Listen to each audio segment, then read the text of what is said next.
सिद्धेभ्यः ओम नमः सिद्धेभ्यः ओम नमः सिद्धेभ्यः ओम नमः सिद्धेभ्यः ओम नमः सिद्धेभ्यः। ओम नमः सिद्धेभ्यः। श्रीमते सकलज्ञान साम्राज्य पद्मीयुषे धर्मचक्र भृते भर्त्रे नमः संसार भीमुषे। अयोध्या मंगलम कुर्यात् अनंत अनंत तीर्थकर्तॄणां शाश्वती जन्मभूमिर्या प्रसिद्धा साधुभिरनुता प्रसिद्धा साधुभिरनुता। ओम ह्रीं अनंतानंद तीर्थंकराजी मोक्षगामी महापुरुष जन्मभूमि अयोध्या शाश्वत तीर्थ क्षेत्राय नमः।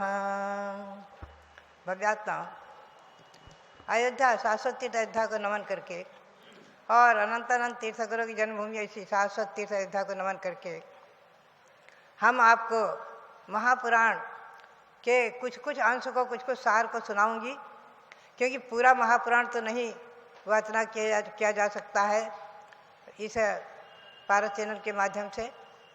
तो सार रूप से कुछ कुछ अंश आपको हम सुनाएंगे। आज मैं आपको सुनाऊंगी बहुत ही सुंदर प्रकरण।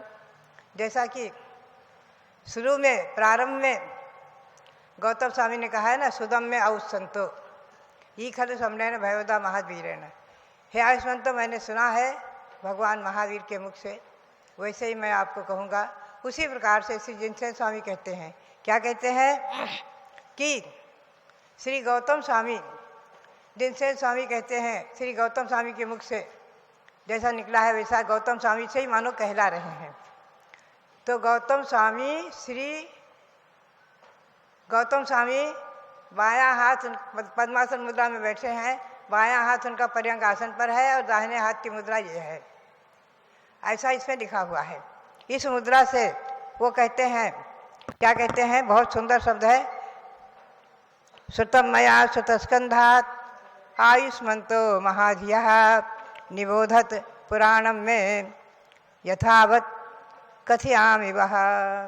वो कहते हैं, हे आयुष्मंतो, श्रुतम मया श्रुतस्कंधात, मैंने जो श्रुतस्कंध से सुना है, श्रुतस्कंध से जो सुना है, हे आयुष्मंतो, हे महाधिया, महान बुद्धिमान भव्यात्माओं, जो मैंने श्रुतस्कंध से सुना है उसको तुम सुनो। मैं कहूँगा आपके लिए, मैं कहूँगा सुनो। तो मानो श्री गौतम स्वामी राजा श्रेणी जो मुख्य श्रोता थे भगवान महावीर के समूह शरण में, उनको संबोधित करते हुए कहते हैं, क्या कहते हैं वो कहते हैं, यथा प्रजापति ये ब्रह्मा भरतायादि तीर्थकृत प्रोवाच तदहम तेज्य वक्षे श्रेणिक भो शृणु। वो कहते हैं कि यथा, जैसे कि ब्रह्मा भगवान ऋषभदेव, उन्होंने भरत आदि के लिए जो कुछ भी वर्णन किया है, उसी प्रकार से हे श्रेणिक हम आपके लिए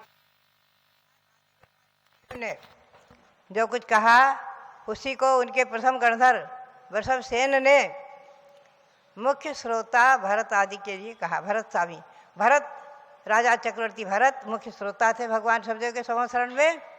तो भगवान ऋषभदेव ने जो कहा, उन्हीं के प्रथम गणधर ऋषभसेन, जो भगवान ऋषभदेव के ही तृतीय पुत्र थे, उन्होंने जो भरत के लिए मुख्य श्रोता भरत के लिए जैसा कहा है, पुराण का वर्णन किया है, वैसा ही है श्रेणिक हम आपके लिए कहेंगे। ये कौन कह रहे हैं? श्री गौतम स्वामी। श्री गौतम गणधर प्रथम गणधर, उनका नाम था इंद्रभूति। इंद्रभूति प्रथम गणधर गौतम, उनका गोत्र से प्रसिद्धि को प्राप्त हुए। वो कहते हैं, महाधिकाराश्चत्वारः श्रुतस्कन्धस्य वर्णिताः तेषामाद्यो नियोगोऽयं सतां सच्चरिताश्रयः। इस श्रुतस्कंध में 4 महाधिकार हैं। इस श्रुतस्कंध के 4 महाधिकार हैं। 4 महाधिकार हैं श्रुतस्कंध के। उसमें पहला क्या है सताम सच्चरिताशया, सज्जन पुरुषों का सच्चरित्र, यानी जिसका नाम है प्रथमान योग, जिसमें सज्जन पुरुषों का, महापुरुषों का सच्चरित्र का वर्णन है, वो प्रथमान योग प्रथम श्रुतस्कंद से निकला हुआ है। श्रुतस्कंद के 4 भेद हैं। तो प्रथम भेद है प्रथमान योग, तेषाम आद्योन योगोयम सताम सच्चरिताश्रया, सज्जन पुरुषों का, महापुरुषों का, तीर्थंकर आदि महापुरुषों का जो सच्चरित्र वो जिसमें वर्णित है उसका नाम है प्रथमान योग। और द्वितीय करणादिश्चादनियोगा स यत्र वयि त्रैलोक्य क्षेत्र संख्यानम कुलपत्रेधिरोपितम, जैसे कुलपत्र यानी ताम्रपत्र वगैरह पर कोई अक्षर उत्कीर्ण कर दिए जाते हैं, उसी प्रकार से जिसमें तीनों लोकों का वर्णन उत्कीर्ण है, वर्णित है, ऐसा दूसरा नियोग है करणानियोग। दूसरे अनियोग का नाम है करणानियोग। जैसे कि ताम्रपट पर अक्षर उत्कीर्ण कर दिए जाते हैं, प्रशस्ति आदि लिख जाती, यंत्र आदि बन जाते हैं, उसी प्रकार से जिसमें 3 लोक उत्कीर्ण हैं, अर्थात जो करणानियोग तीनों लोकों को जैसे कि तैसा दिखाने वाला है। आप घर बैठे ही तीनों लोकों को करणानियोग के माध्यम से तीनों लोकों को देख लेते हैं, कहाँ नरक है, कहाँ स्वर्ग है, कहाँ सिद्धशिला है, कहाँ निगोध है और कहाँ मध्यलोक है और कहाँ हम लोग हैं, इन सब बातों को जान लेते हैं। चरणादिस्तृतीय स्यादन्योगो जनोदितः यत्र चर्यादि विधानस्य पराशुद्धिरुदाहृता। और तीसरा है चरणानियोग।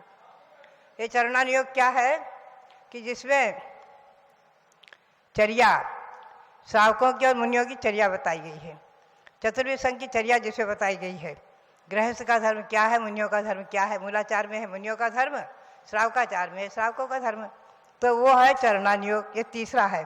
तुर्यो द्रव्यानियोगस्तु द्रव्याणाम यत्र निर्णयः प्रमाण नहीं निक्षेप ही सदा देशे किमाधिभिः। चौथा है द्रव्यानियोग। इसमें प्रमाण नहीं निक्षेप आदि के द्वारा द्रव्यों का वर्णन किया जाता है। जीव द्रव्य, पुद्गल द्रव्य, कार्य द्रव्य आदि का वर्णन होता है। तो प्रथमान योग, प्रथमान योग जो प्रथम है, हमें और आपको इसका स्वाध्याय अवश्य करना चाहिए। कुछ लोग कहते थे प्रथमान योग पढ़कर क्या करना, चरणानियोग पढ़ो, द्रव्यानियोग पढ़ो, आत्मा भिन्न है शरीर भिन्न समझो, इसमें क्या। अरे नहीं, प्रथमान योग को पढ़े बगैर हमारे भगवान ऋषभदेव कब हुए, कहाँ हुए, कैसे हुए और उन्होंने हमें क्या बताया है आदि ये कैसे समझेंगे, प्रथमान योग से ही समझेंगे।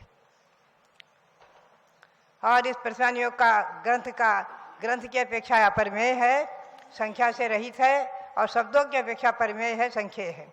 उसका एक अंश प्रथमान योग जो है असंख्येय कैसे हो सकता। अक्षरों में अनुष्टुप छंद से अनुष्टुप श्लोकों के द्वारा गणना करने पर प्रथमान योग में कितने पद हैं आप देखेंगे, सुने। 2 लाख करोड़, 55,000 करोड़, 442 करोड़ और 31,07,500 श्लोक होते हैं प्रथमान योग में। इस प्रकार ग्रंथ का प्रमाण निश्चय कर अब उसके पदों की संख्या का वर्णन करते हैं। प्रथमान योग ग्रंथ के पदों की गणना 5,000 मानी है पद, इसे 5,000 पद हैं। एक पद कितना बड़ा होता है तो 1634 करोड़ 83,07,888 अक्षरों का एक मध्यम पद होता है। इस पद से गणना है प्रथमान योग की 5,000।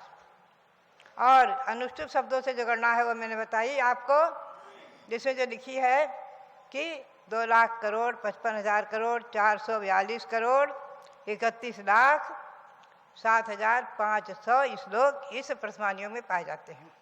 तो इस आदि पुराण महापुराण में इतने श्लोक नहीं हैं, इसमें तो बहुत थोड़े हैं। ये प्रथमान योग की पूरी संख्या बताई, सर्वज्ञ भगवान के ज्ञान के गम्य। संपूर्ण द्वादशांग प्रथमान योग में समाविष्ट हो जाता है, क्योंकि द्वादशांग प्रथमान योग को छोड़कर और कुछ है ही नहीं। ऐसा ये यहाँ महापुराण में श्री जिनसेन स्वामी कहते हैं कि संपूर्ण द्वादशांग ही इस पुराण का विषय यानी विषय है, इसके बाहर न कुछ है न होगा। इसमें सुभाषित रत्नों की उत्पत्ति जैसे रत्नों की उत्पत्ति समुद्र से मानी है या खान से मानी है, उसी प्रकार से ये महान पुरुषों के रत्नों का खान है। आदि पुराण महापुराण ग्रंथ मूल है, आधार है। भगवान ऋषभदेव से लेकर 2400 तीर्थंकरों का जिसे वर्णन है उसका नाम है महापुराण। आज उसके 3 भेद कर दिए गए हैं, 3 पार्ट में छपा है। आदि पुराण भाग 1, आदि पुराण भाग 2 और उत्तर पुराण। ये तीनों ही मिलकर के महापुराण कहलाते हैं, ध्यान रखिए आप।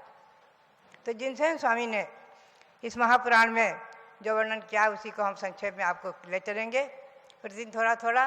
तो बात यह है कि मैंने भूमिका बताई आपको श्री गौतम स्वामी की मुद्रा।